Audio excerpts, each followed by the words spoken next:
उफ विस्मयादिबोधक अव्यय है, क्योंकि उफ इस शब्द से मन के भाव व्यक्त होते हैं। और दूसरी एक बात जो मैंने आपको बताई थी, विस्मयादिबोधक अव्यय के बाद विस्मयादिबोधक चिन्ह प्रयुक्त होता है और इसीलिए उफ यह विस्मयादिबोधक अव्यय है। दूसरा वाक्य देख लेते हैं। अर्थ के बिना शब्द निर्जीव है। यहाँ के बिना यह संबंध बोधक अव्यय है, क्योंकि पहली बात यह है कि बिना इस शब्द के पहले जो के यह कारक प्रयुक्त हुआ है, उसके बाद के बिना के पहले अर्थ यह संज्ञा शब्द यहाँ प्रयुक्त हुआ है, जिस कारण यहाँ के बिना संबंध बोधक अव्यय है। तीसरा वाक्य देख लेते हैं। बच्चे जोर जोर से हंसने लगे।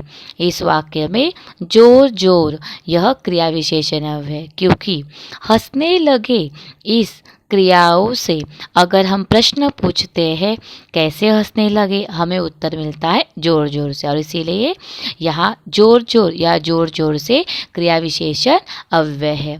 अब हम आगे देखते हैं बच्चों। चौथा वाक्य है।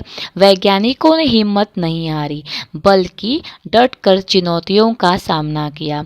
इस वाक्य में बल्कि यह समुच्चय बोधक अव्यय है, क्योंकि यह समुच्चय बोधक अव्यय दो वाक्यों को जोड़ता है। कौन से दो वाक्य? वैज्ञानिकों ने हिम्मत नहीं हारी, डटकर चुनौतियों का सामना किया। इन दो वाक्यों को बल्कि यह शब्द जो है वो जोड़ रहा है और इसीलिए बल्कि समुच्चय बोधक अव्यय है।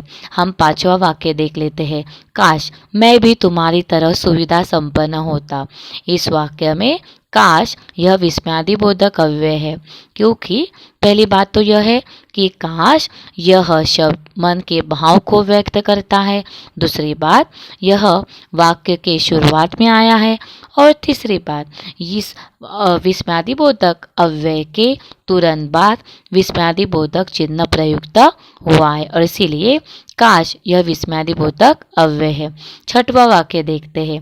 प्रायः बीरबल के उत्तर से अकबर खुश हो जाते थे। इस वाक्य में प्रायः क्रिया विशेषण अव्यय है, क्योंकि अगर हम क्रिया से प्रश्न पूछते हैं कब हो जाते थे, हमें उत्तर मिलता है प्रायः। प्रायः यानी अक्सर, और इसीलिए प्रायः यह क्रिया विशेषण अव्यय है।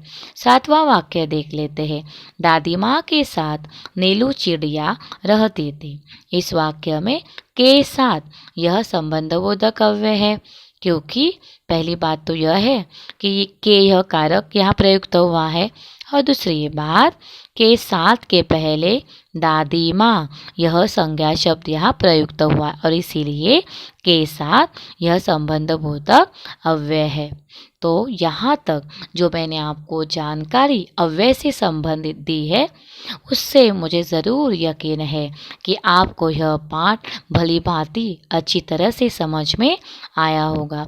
धन्यवाद बच्चों।